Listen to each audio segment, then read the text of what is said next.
নমস্কার বন্ধুরা, আমার চ্যানেলে আরও একটা নতুন রেসিপির সঙ্গে সকলকে জানাই স্বাগত। আজকের রেসিপি পটল পোস্ত। খুব সহজেই কিভাবে বানিয়ে নেবেন সেটাই আজকে আপনাদের সাথে শেয়ার করব। প্রথমে একটা বোলের মধ্যে নিয়ে নিলাম 1 টেবিল চামচ পরিমাণে পোস্ত, হাফ চা চামচ পরিমাণে গোটা জিরে, 1 চা চামচ পরিমাণে কালো সর্ষে, আপনারা এখানে সাদা সর্ষেটাও ব্যবহার করতে পারেন। আদা দিয়ে দিচ্ছি এখানে হাফ চা চামচের মতন। এখন জল দিয়ে সব কিছুকে খুব ভালো করে বেটে নেব। মশলাটা আমাদের রেডি হয়ে গেছে। এখন আমি এখানে 8টা মতন পটল নিয়েছি। পটলগুলোকে এইভাবে করে কেটে নিয়েছি। আপনারা চাইলে গোটা পটলটাকেও ব্যবহার করতে পারেন। পটলগুলোকে এইভাবে করে কেটে নিলে এর মধ্যে মশলাটা খুব ভালোভাবে ঢুকে যাবে। এবারে এই পটলগুলোকে খুব ভালো করে জল দিয়ে ধুয়ে নেব। খাপসের রেসিপিতে বন্দনার রান্নাঘর থেকে বন্দনা কমেন্ট করেছে, খুব সুন্দর recipe, thank you so much, এইভাবেই পাশে থেকো। অরিও মিল্কশেক রেসিপিতে শখ কিচেন থেকে একটা দিদিভাই কমেন্ট করেছেন, খুব সুন্দর হয়েছে, গরমের জন্য খুবই উপকারী একটা ড্রিঙ্ক।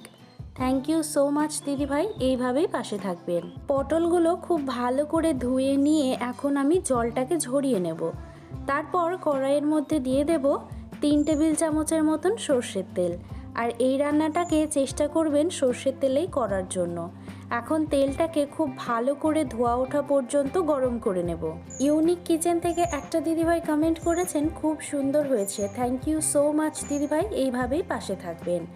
তেলটা খুব ভালো করে গরম হয়ে গেছে। এখন আমি ওর মধ্যে 1/4 টিস্পুন করে নুন আর হলুদ গুঁড়ো দিয়ে দিলাম। ওর মধ্যে এবারে একে একে পটলগুলো দিয়ে নেব। পটলগুলো দিয়ে লালচে করে ভেজে তুলে নেব।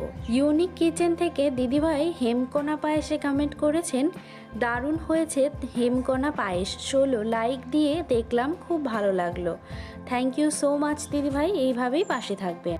অরিও মিল্কশেক রেসিপিতে ইসরাত মিম দিদিভাই কমেন্ট করেছেন, আজকেই প্রথম আপনার চ্যানেলটা দেখলাম, এত সুন্দর কন্টেন্ট দেখে সত্যিই মুগ্ধ হয়ে গেলাম, সাবস্ক্রাইব না করে পারলাম না, আগামী দিনের ভিডিওগুলোর জন্য অপেক্ষায় রইলাম, ধাপে ধাপে এত সুন্দরভাবে দেখানোর জন্য ধন্যবাদ, বুঝতে সহজ হয়েছে, খুবই লোভনীয় লাগছে, একদম পারফেক্ট রান্না।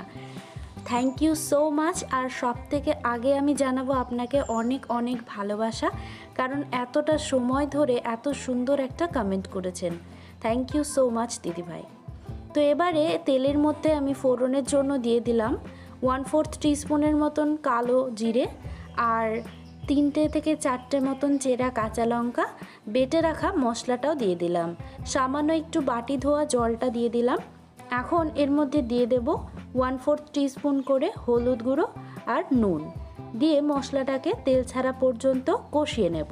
দেশি খাও থেকে একটা দিদিভাই কমেন্ট করেছেন, very nice, thank you so much, এইভাবেই পাশে থাকবেন। প্রিয়াঙ্কার কিচেন থেকে দিদিভাই কমেন্ট করেছেন, অসাধারণ হয়েছে, থ্যাংক ইউ সো মাচ দিদিভাই, এইভাবেই পাশে থাকবেন। মশলাটা খুব সুন্দরভাবে কষানো হয়ে গেছে। এখন আমি এর মধ্যে ভেজে রাখা পটলগুলোকে দিয়ে দেব। দিয়ে খুব ভালো করে 1 থেকে 2 মিনিটের জন্য মশলার সাথে পটলগুলোকে কষিয়ে নেব। সহজ রান্না থেকে দিদিভাই কমেন্ট করেছেন, খুব সুন্দর হয়েছে আপু, রেসিপিটা পুরোটা দেখে নিলাম, থ্যাংক ইউ সো মাচ দিদিভাই, এইভাবেই পাশে থাকবেন। এখন পটলগুলোকে খুব সুন্দরভাবে কষানো হয়ে গেছে। এবারে এর মধ্যে গ্রেভির জন্য আমি জল দিয়ে দিচ্ছি 2/3 কাপের মতন। এখন সব কিছুকে আরও একবার নাড়াচাড়া করে দেব। তারপর 4 থেকে 5 মিনিটের জন্য ফুটিয়ে নেব, ঝোলটা পুরোপুরি গা মাখা হওয়া পর্যন্ত। আর এই পটল পোস্ততে ঝোলটা একটু গা মাখা হলেই বেশি সুন্দর লাগে খেতে। ঋতুপর্ণা নাগ দিদিভাই কমেন্ট করেছেন, tasty and yummy milkshake recipe, thank you so much দিদিভাই, এইভাবেই পাশে থাকবেন। ঝোলটা বেশ ঘন হয়ে এসেছে। এখন আমি একটু ফ্লেভারের জন্য 2টো চেরা কাঁচা লঙ্কা আর একটুখানি কাঁচা সর্ষের তেল উপর থেকে ছড়িয়ে দিলাম। আপনারা যদি না চান তাহলে কিন্তু এটা নাও দিতে পারেন। রেডি হয়ে গেল আমাদের আজকের রেসিপি পটল পোস্ত। রেসিপিটা কেমন লাগলো অবশ্যই কিন্তু কমেন্ট করে জানাবেন। আজ এই পর্যন্তই, বাই।